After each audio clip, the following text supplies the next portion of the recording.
everybody. Bill Tendo here, and welcome back to another episode of Forgotten Sci-Fi, where we talk about movies, books, and TV shows that maybe don't get enough respect nowadays from the past that are in the genre of sci-fi and fantasy. With that being said, first of all, if you would like to join our Patreon and help support the channel, the link is down below in the description. If you do, that would be great. If not, just enjoy the free content. Anyway, so today we're going to get into my all-time favorite book. Now, to set a little scene for you, as a youth, I was a very voracious reader. I had a grandmother who was amazing and led me into all of the coolest things in life. My grandmother was the coolest ever. She introduced me to video games. She introduced me to horror movies, sci-fi movies, and sci-fi books, comic books. You name it, if it was cool, my grandmother led me there. And so she used to give me tons of books that she had bought and read. And this was one of them. And this is today's book, At Winter's End by Robert Silverberg. Now, this is a paperback version, and this is probably the third copy I've had over the years because this is my favorite book. I've probably read it about 10 times. Now, this book was written by Robert Silverberg. You may recognize the name, you may not, but you should. He wrote a series of books called The Madripoor Chronicles, Lord Valentine's Castles, another one of my favorites, which we will do in another episode, called Kingdoms of the Wall. He was also the co-writer with Isaac Asimov for Bicentennial Man, and they turned that into a movie starring Robin Williams. I'm sure you remember that. So, that being said, this book came out in 1988. It's a fantastic book, and let me tell you all about it. And I'm just going to give you a good grasp on the story, but I'm not going to spoil anything for you. So I would advise that you go get this book and read it. It's very inexpensive. It's a unrecognized masterpiece. It's only $5 or so on Amazon, so you should definitely get it. You should definitely read it. So, what happens is there is a group of humans living in a cave deep underneath the earth. And they have lived there for a very long time. By their counting, it has been over 700,000 years.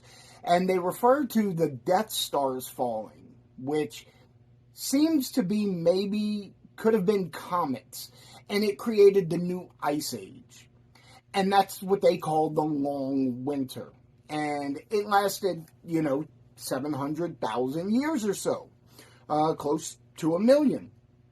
And they just continued along in this cave system, and they had strict population control, and that was a big thing at the beginning of the book, because the leader of the tribe is a woman, Koshmar, and her wife, Talori, was the high priestess, and together these were the judicial and religious leader of the tribe. Now, the tribe also has a third member of the leadership team called the Old Man. And the reason he's referred to as the Old Man is because when you turn 12 or 13, you get a name.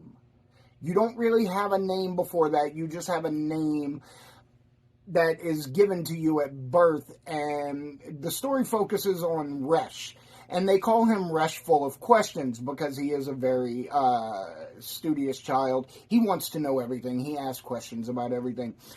And he actually breaks tradition big time by becoming the first person in their tribe's entire history to choose Resh as his adult name on his naming day. Now, when you're 30 years old, you walk out the hatch into the cold and you sit down and you die. And that's the population control, and everyone does it willingly. No one ever tries to come back in. It's what's best for the people. And that's what they call themselves, the people. That's the name of their tribe. So, at the beginning you have Koshmar, Talori, and the Old Man. Well, they start seeing the signs of the prophecy that the long winter is ending. And so, according to prophecy, they're supposed to leave the cocoon, that's what they call their caves. They're supposed to leave the cocoon and journey forth into the world and reclaim the great world. Because at the time of the Death Star's falling, there were 5 great races on Earth. First of all, you had the humans, which were small in number at the time. And I assume that the great world existed far in the future from where we are now. My guess is that this entire thing takes place about 1 million years in the future. So, you have the 5 great races, humans, which have dwindled in numbers. You have the sapphire eyes, which we are led to believe are aliens that came from other stars. There's 6 great races. You also have the Hyjin. I guess you're supposed to pronounce it. They don't speak English. They are evolved from insects. They're insect people, and they have a hive mentality. Then you have the mechanicals, who are robots who gain sentience. And you also have the vegetals. Vegetals were basically grown intelligent beings. They were made of plant matter. And then the 6th great race would be the water striders. And the water striders obviously lived in the water. I don't know if they were fish. They don't specifically say. But, so, according to their lore, everyone prepared to lay down. The sapphire eyes left and went back where they came from. Humans hid. The mechanicals just basically shut themselves down. The bug people, as I'm going to refer to them, or Hajink, because I'd rather not try to pronounce it the way they're supposed to. They figured they could survive the long winter. The vegetals all died. The water striders went back to the oceans thinking they were not going to survive. So the humans come out, and for me, which was a great point in the book, the whole tribe decides to leave the cocoon. They look down on a river, and they say they know the name of this river, and they give the name of the river, and I can't remember it off the top of my head, but what stuck to me is, in the book it says, this river, and then they name the river, and then they say, used to be known as this, and at one time was called the Mississippi. So, we know that they're somewhere in North America, this great river. So if you want to get your memorabilia preserved, whether it be sports cards, whether it be Pokemon cards, whether it be comic books or video games, reach out to Pristinegrading Services. There'll be a link down below. Check them out. Better prices, no headache. Mississippi. So, we know that they're somewhere in North America. This great river beneath the caves where they come out was once known as the Mississippi, but it's been through several name changes since then because it's been such a long span of time.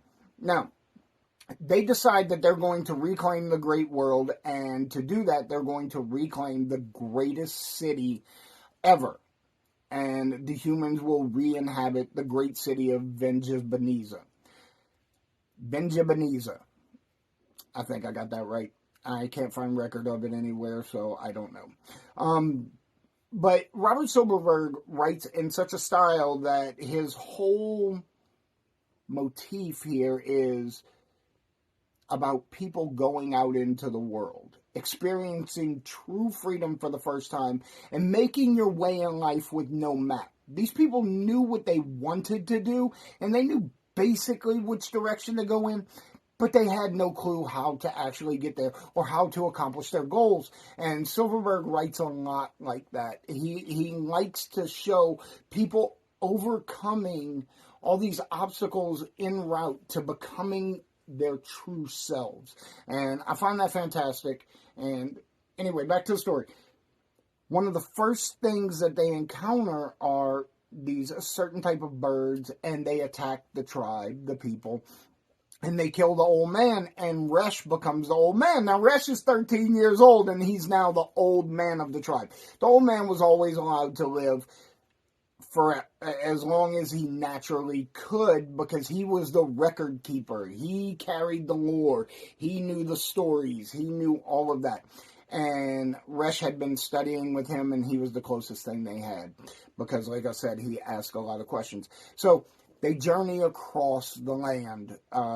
Deserts, lakes, all kinds of stuff. And their goal is to get to Venjabaniza and reclaim the city. And eventually, they do make it. Now, that's as far as I'm going to tell you. Now, what happens when they get there is a whole nother story. As a matter of fact, it's so much another story that the second half of this book is all in the city. But there's a sequel to this book. It's called The New Springtime. It's also called The Queen of Springtime. It was published under 2 different names because technically it was 2 smaller books wrapped together. And so they wrapped this book up with a whole nother book, and that also has a lot to do with the city. So the first half of the book is them trying to find the city, and eventually they do find it. But there are a lot of adventures when they do find it that you would really like to read about. As far as character development, I would give this a 10. Like I said, the whole book is written from the viewpoint of Resh. And Resh is, he asks a lot of questions. He's very immature. He's very childish at the beginning. He's just a kid. He's just a kid trying to be a kid. And he grows to an adult. He grows to his role and earns the role as the old man, as the knowledge of the people. And, you know, you see a lot of improvement in Koshmar, the leader of the tribe. You know, it was supposed to be pretty much a very straightforward gig for her, basically safeguarding the people until her time came, and then the next leader of the people came. And she ended up journeying these people out into the world. So her role was not at all what she expected. Talori is the religious leader. They actually worship 5 different gods. Each one specializes on something. One of them is the god of destruction and rebirth.